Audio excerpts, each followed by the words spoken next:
Are you a nurse practitioner student?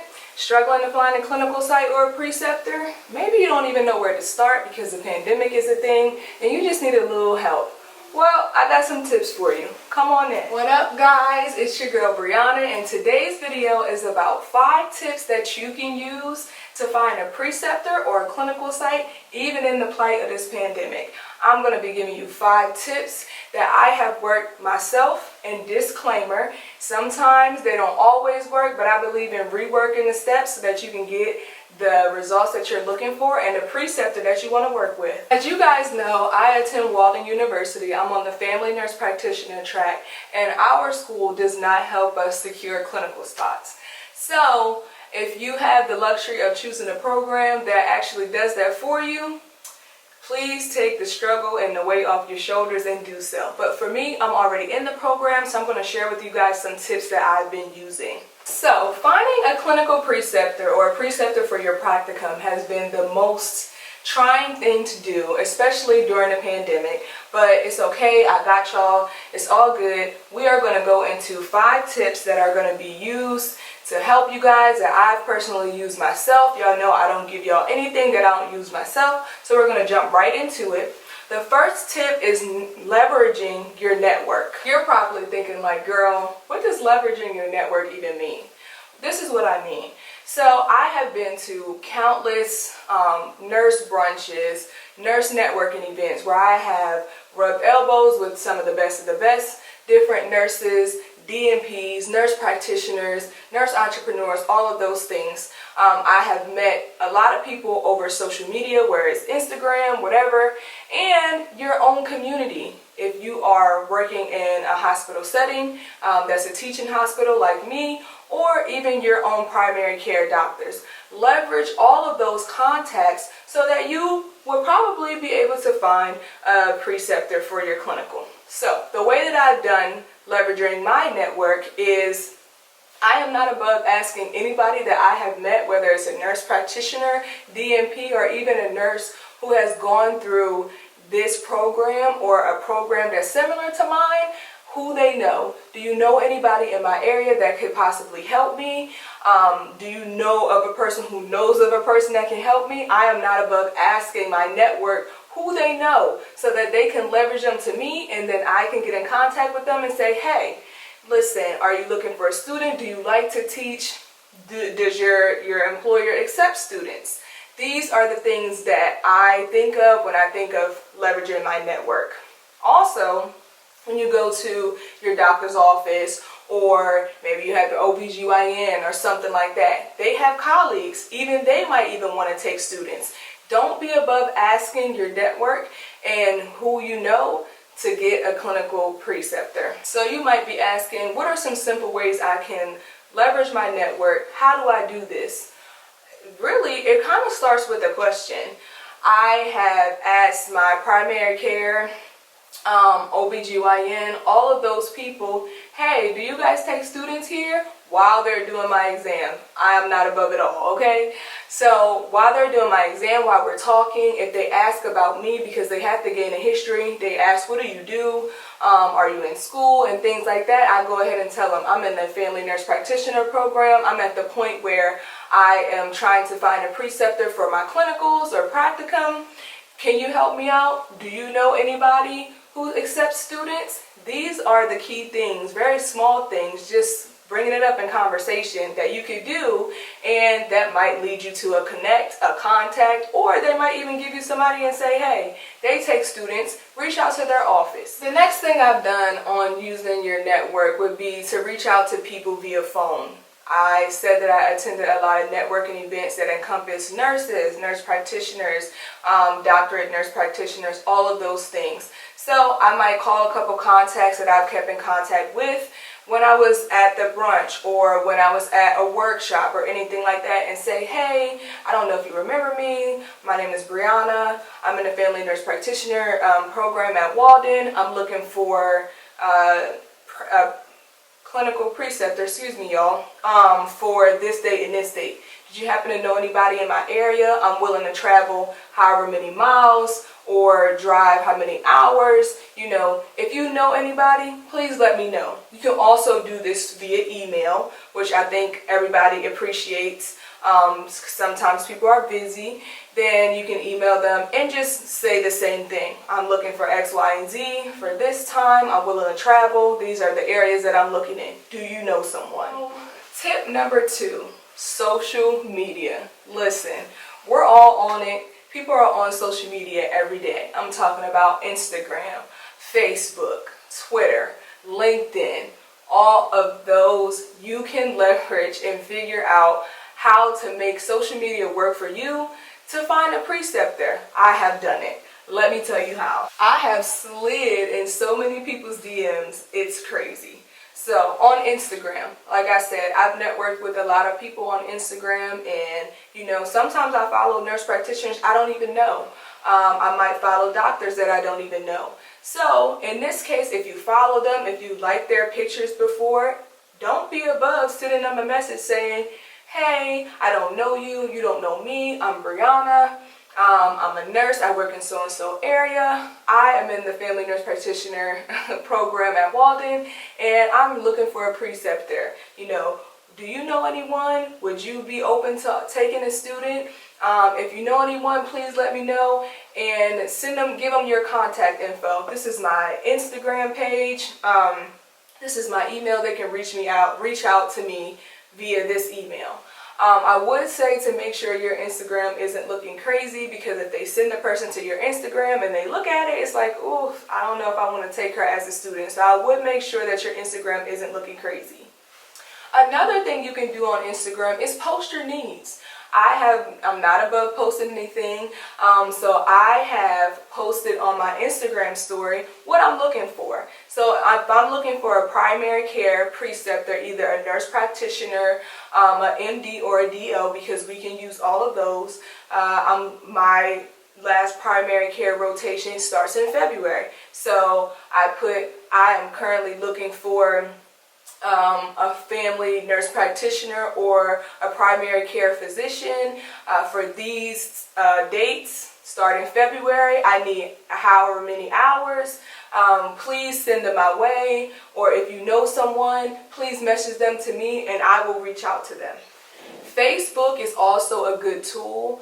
I love Facebook because I have a bigger network there on Facebook of more people that I know. So I'm a part of, you can join groups on Facebook. I'm a part of 2 particular groups that are geared towards helping students find preceptors for their clinical. And I will link them below in my description box. However, you can literally go on in these groups and post your needs, and sometimes people who are in your area, students who are nurse practitioner students who are in your area, will comment and say, hey, try this doctor's office out, try this hospital out.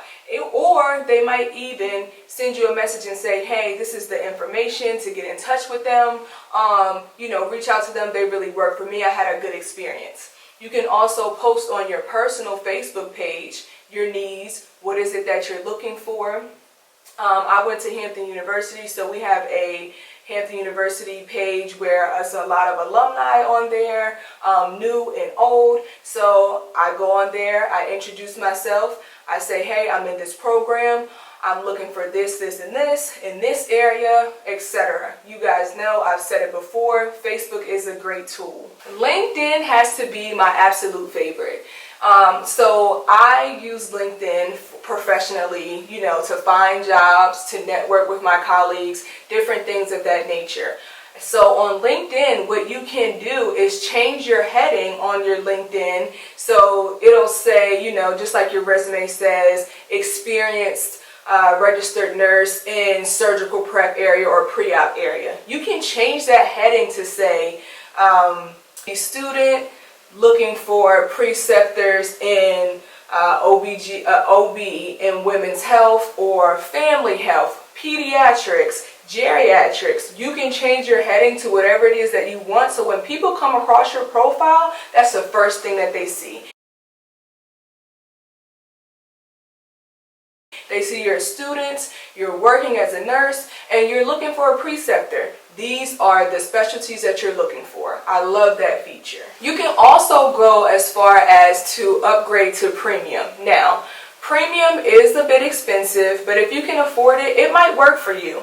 LinkedIn also has a trial period, which I use. So I use their trial period, and what that allows you to do is to send messages to however many people that you want.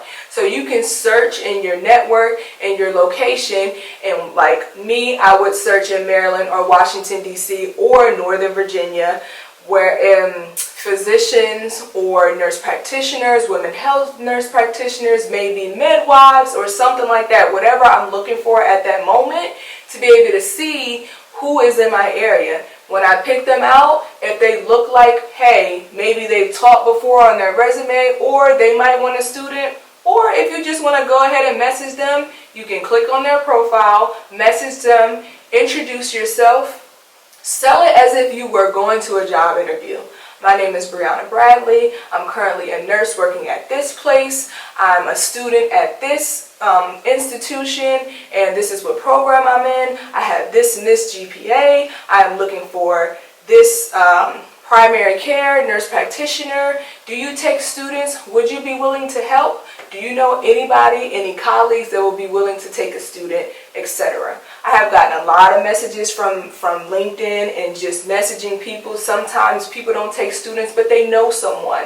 So definitely use LinkedIn to your advantage. I promise it works. The third tip I want to share with you guys would be, if your school has an affiliate page, maybe they already have a lot of affiliate agreements with different doctor's offices or hospitals, whereas you won't have to get that. My school has an affiliate page or a spreadsheet in each area for where students have already gone and did their clinicals or gained a preceptor from those different sites.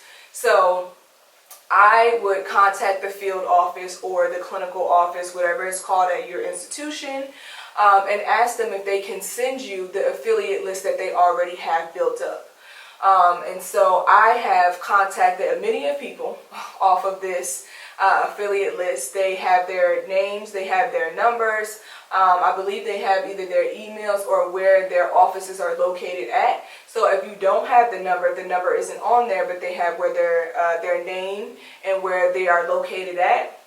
You should be able to at least Google search someone, find their information, find their address, find their phone number, and be able to reach out to them that way. Maybe you want to contact them by email because you think that that's better than calling, because sometimes we call multiple times, leave voicemails, and no one ever calls us back. But maybe email might be safer, especially because, you know, of the pandemic and having to go everywhere with masks and different things like that. You might want to do email.